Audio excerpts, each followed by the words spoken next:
Avokat, a mendoni që pas këtij rezultati ndoshta ka ardhur koha që Sali Berisha të mendoj largimin përfundimisht nga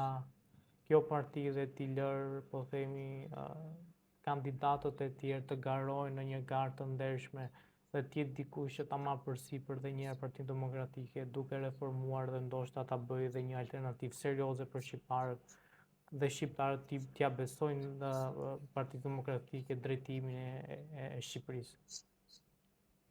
Partia Pyetja Demokratike, tjetër është, edhe pyetja tjetër është, kush janë kandidatët? Partia Demokratike është një subjekt historik në vend dhe prandaj ka mbajtur 51 mandate deri tani.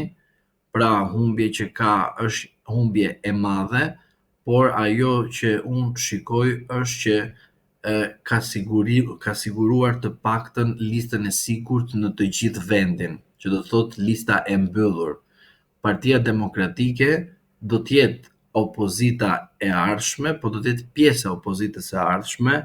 Për këtë jam i qartë dhe kam qenë i qartë që në fillimin e parë kur Partia Demokratike dhe Partia Socialiste normuan kodin skandaloz të 26 korrik 2024. Për këtë kam dalë publikisht dhe kam kundërshtuar çdo ndryshim dhe madje kam qenë një ndër personat që kam dërguar jo vetëm tek zoti Berisha, por të shumë të tjerë mesazhe që kjo marrëveshje do të jetë fatale për ju, por asnjëri mesazhin nuk e ka lexuar ashtu siç duhet dhe e kanë lexuar me emocion, sikur për dikush po i thot diçka të keqe, po e vërteta sapo u provua dhe u faktua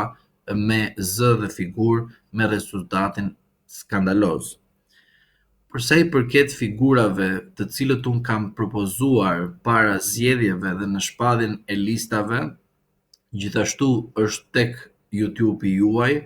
zonja Josefina Topalli, për mendimin tim, mundet të jetë një kandidate potenciale për të marrë drejtimin e Partisë Demokratike, zoti Luciano Boçi,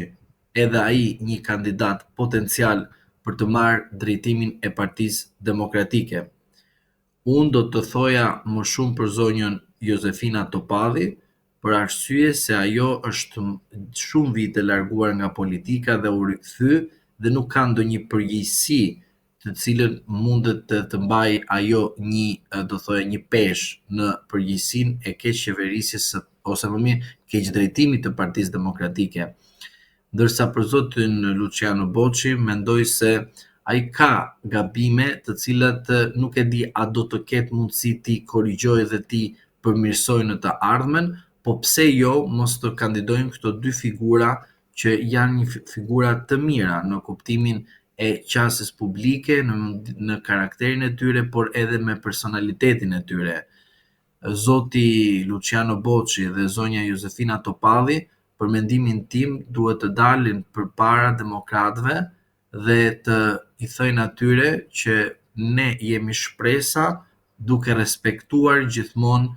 zotin Sali Berisha si një kryetar historik të Partisë Demokratike, i cili është goditur në mënyrë të padrejtë nga njerëz dhe nga funksionar të korruptuar dhe të mirëpaguar nga qarqe të errta të keqeverisjes së vendit tonë. Pra, duke përfunduar dhe duke thënë gjithmonë të vërtetën, për mendimin tim, duhet Partia Demokratike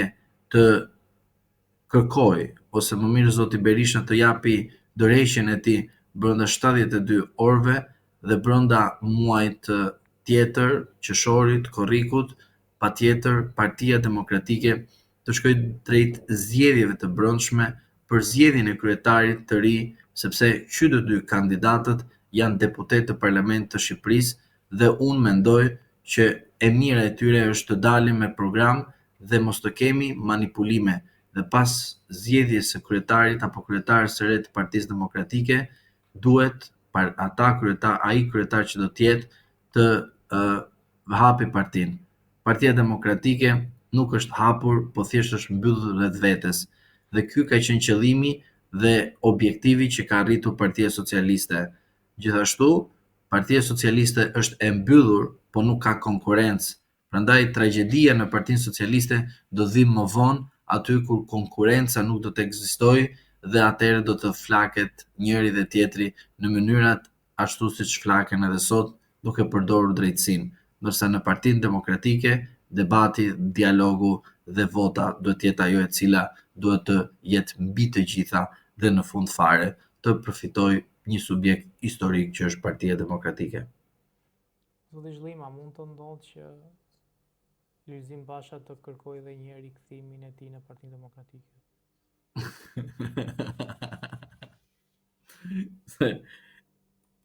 PS-ja 83 mandate,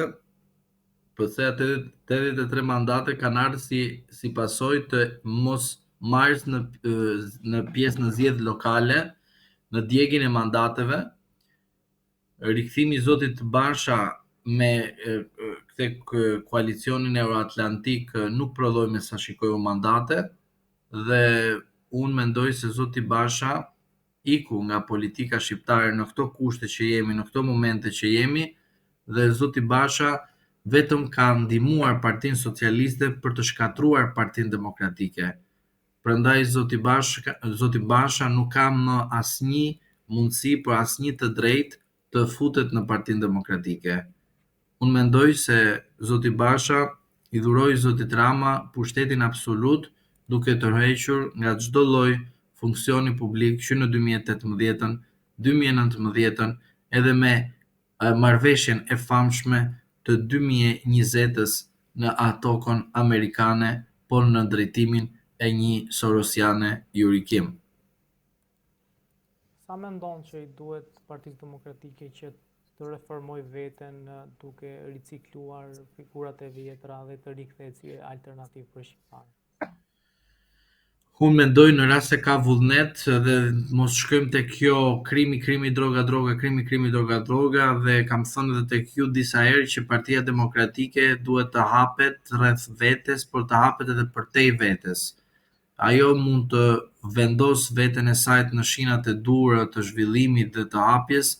brenda një vjeçarit nga ky moment që flasim, që të jetë e gatshme në zgjedhjet lokale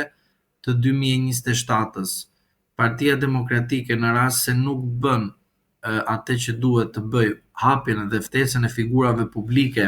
që të jenë pjesë të saj dhe mos të diskriminojë njerëzit të cilët janë kundër saj apo japin opinion për të mirën e saj, por Partia Demokratike duhet të ftojë ashtu siç zoti Rama ka bërë, që të gjithë kundërshtarët e tij i ka marrë rreth vetes dhe duke i marrë rreth vetes ka marrë edhe votuesit që ata kanë. Një votues të kenë, rëndësi nuk ka. Mjafton edhe një më plotson shifrën, që do të thotë këtë strategji që zoti Rama ka zgjedhur duhet ta ketë edhe Partia Demokratike. Partia Demokratike duhet të kuptojë që nuk jemi në kohën e atërshme ku teknologjia ishte shumë e vogël. Partia Demokratike ka kuptuar që jemi ende në kohën e mëparshme, por nuk ka reflektuar kohën e mëparshme të tashmen. Prandaj, ajo që unë them është që ky subjekt historik që quhet Partia Demokratike duhet shumë punë dhe brenda një vjeçarit sa më shpejt me procedura të shpejta të reformohet dhe të hapet. Thjesht dua të parashtroj edhe një qendrim tim publik se për 3 ditë zgjat lajmet, pastaj harrohet gjithçka. Unë kur Partia Demokratike mori vulën dhe isha i qartë dhe kam qenë i qartë për qëndrimet e mia publike, që kam thënë vula i takon zotit Berisha sepse ai legjitimohet për shkak të procedurës ligjore, kam thënë zoti Berisha në momentin ku mori vulën duhet edhe të hapet edhe partinë e tij. Unë pash nuk u hap partia. Atë kam deklaruar dhe kam pas njerëz të cilët të më kanë thënë që jam në shërbim të Ramës, ose më mirë jam kundër Partisë Demokratike. As në shërbim të Ramës nuk jam, por as kundër Partisë Demokratike. Por kush është personi i cili është kundër Partisë Demokratike, është pikërisht ai që bëri marrëveshje me 26 korrik 2024-s, që është avokat apo jurist Oert Bylykbashi. Që do të thotë ikja e Oert Bylykbashit apo dhënia e tij dorëheqjes për shkak të një dështimi të këtij sistemi zgjedhor